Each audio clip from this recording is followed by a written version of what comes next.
الحمد لله وكفى وسلام على عباده الذين اصطفى أما بعد فأعوذ بالله من الشيطان الرجيم بسم الله الرحمن الرحيم والذين يؤذون المؤمنين والمؤمنات بغير ما اكتسبوا فقد احتملوا بهتانا وإثما مبينا صدق الله العظيم وقال النبي صلى الله عليه وسلم المسلم من سلم المسلمون من لسانه ويده او كما قال على نبينا علیہ الصلوۃ والسلام۔ تمام تعریفیں اللہ تبارک و تعالیٰ کے لیے سزاوار ہیں کہ جس نے ہم تمام کو امت محمدیہ صلی اللہ علیہ وسلم میں پیدا فرمایا اور بے شمار درود و سلام ہو رسول اللہ صلی اللہ علیہ وسلم کی ذات اقدس پر، جن کی بدولت ہمیں حق اور باطل کے درمیان کا فرق ملا، جن کی وجہ سے ہمیں اچھائی اور برائی کے درمیان کا فرق ملا۔ ناظرین، حضرت ابوبکر رضی اللہ عنہ کے احوال کو بیان کیا جا رہا ہے۔ اس سلسلے کی آج دوسری کڑی ہے۔ اللہ تبارک و تعالیٰ کا احسان عظیم ہے کہ اللہ تبارک و تعالیٰ نے اس امت کو ایک ایسی جماعت عطا فرمائی جو روئے زمین پر انبیاء اکرام علیہم الصلاۃ والسلام کے بعد سب سے معزز، سب سے معتبر جماعت ہے، جن کے صدق، جن کے اخلاص، عدالت، امانت اور مقتدی ہونے پر خود اللہ تبارک و تعالیٰ نے اور رسول اکرم صلی اللہ علیہ وسلم نے گواہی دی۔ صحابہ اکرام رضی اللہ علیہم اجمعین میں ہر ایک فرد ایسا تھا کہ ان میں ان کے دین کو پرکھا جا سکتا ہے، ان کو بطور نمونہ پیش کیا جا سکتا ہے۔ ان کی زندگی کا مطالعہ خوابیدہ جذبہ عمل کو بیدار کرتا ہے، ان کا تذکرہ دلوں میں شوق، ولولہ اور جذبہ امنگ پیدا کرتا ہے۔ میں نے خطبے میں جو حدیث بیان کی، رسول اللہ صلی اللہ علیہ وسلم کا ارشاد ہے، آپ فرماتے ہیں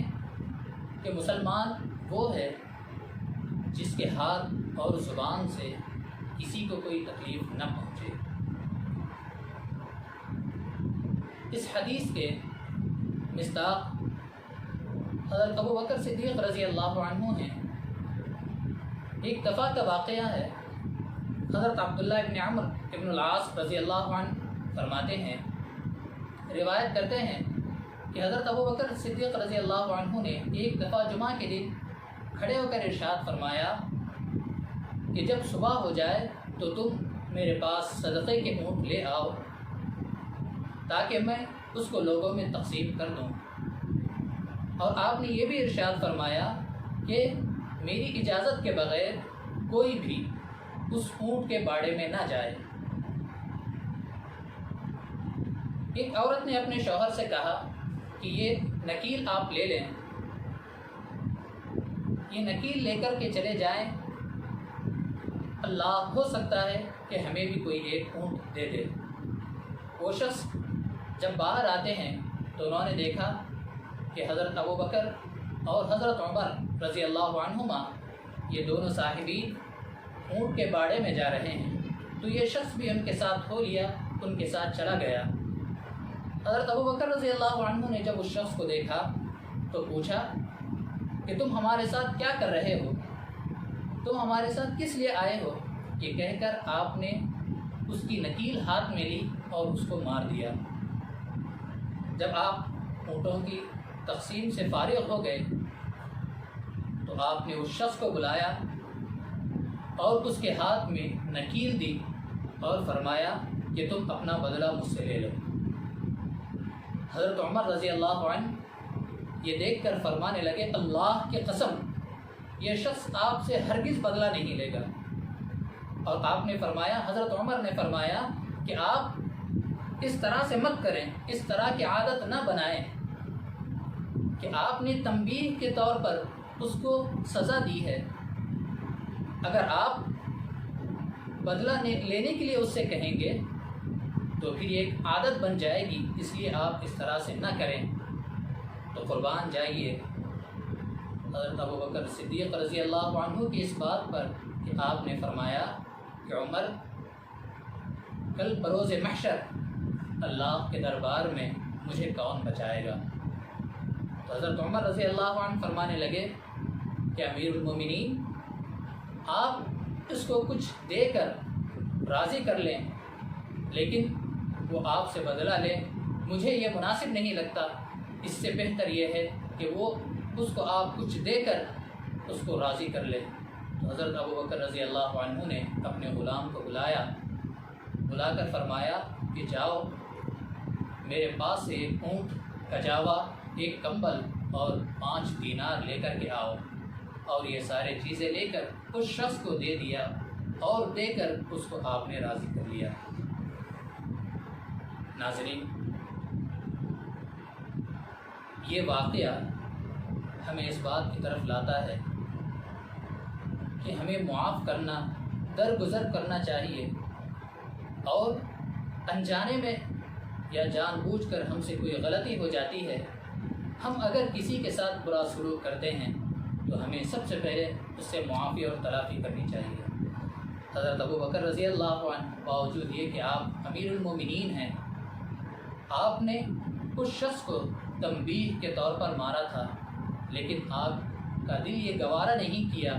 کہ کل میدان محشر میں یہ شخص مجھ سے کسی چیز کا مطالبہ کرے، تو آپ نے اس کو بدلہ لینے کے لیے نکیل ہاتھ میں دے دی، جبکہ آپ امیر المومنین ہیں، خلیفہ ہیں، لیکن پھر بھی آپ نے اللہ کے دربار میں پیش ہونے سے ڈر کر اللہ کے دربار میں کہیں وہ شخص آپ کے خلاف میں کوئی بات نہ کہہ دے، اس لیے آپ نے اس سے معافی تلافی کر لی اور بدلے میں اس کو آپ نے کچھ دے دیا۔ آج ہم اس واقعے کو سامنے رکھتے ہوئے سوچیں کہ ہم اپنی زندگی میں کتنے ایسے غلطیاں کرتے ہیں، کتنے ہم لوگوں کو برا بھلا کہتے ہیں، لوگوں کے ساتھ کتنا برا سلوک کرتے ہیں۔ یہ حدیث ہمیں اس بات کی طرف لاتی ہے کہ المسلم من سلم المسلمون من لسانہ و یدہ، کہ مسلمان، سچا مسلمان تو وہ ہے کہ جس کے ہاتھ اور زبان سے کسی کو تکلیف نہ پہنچے۔ آج ہم ہر کسی کو تکلیف پہنچاتے ہیں، اپنے بھائیوں کو، اپنے رشتہ داروں کو، اپنے پڑوسیوں کو، اپنے بڑوں کو، اپنے چھوٹوں کو، جبکہ اسلام اس بات کی سختی سے تاکید کرتا ہے کہ تمہارے ذریعے سے کسی کو ذرا برابر بھی تکلیف نہ پہنچے، نہ تمہارے ہاتھوں کے ذریعے سے، نہ تمہارے زبانوں کے ذریعے سے۔ آج ہم اپنی زبانوں کے ذریعے سے اپنے مسلمان بھائیوں کے ساتھ ساتھ اپنے غیر مسلمان بھائیوں کو بھی تکلیفیں پہنچاتے ہیں، جس کا سب سے بڑا نقصان یہ ہوتا ہے کہ ایک ہمارا غیر بھائی وہ ہم سے قریب آنے کے بجائے، ہمارے اسلام کے قریب آنے کے بجائے وہ ہم سے دور چلا جاتا ہے، اور ہم اپنے ہاتھوں کے ذریعے سے اپنے ہی بھائیوں کو تکلیف پہنچاتے ہیں، اپنے ہی جیسے لوگوں کو تکلیف پہنچاتے ہیں۔ تو یہ اسلام اس بات کی قطعاً اجازت نہیں دیتا کہ صحابہ بے شک ہمارے لیے ایک راہ عمل ہیں، ہمارے لیے ایک چراغ ہیں، ہمارے لیے ایک نمونہ ہے، کہ حضرت ابوبکر رضی اللہ عنہ کا یہ واقعہ ہمیں اس بات کی طرف کھینچتا ہے، اس بات کی طرف لاتا ہے کہ ہم اپنے بھائیوں کے ساتھ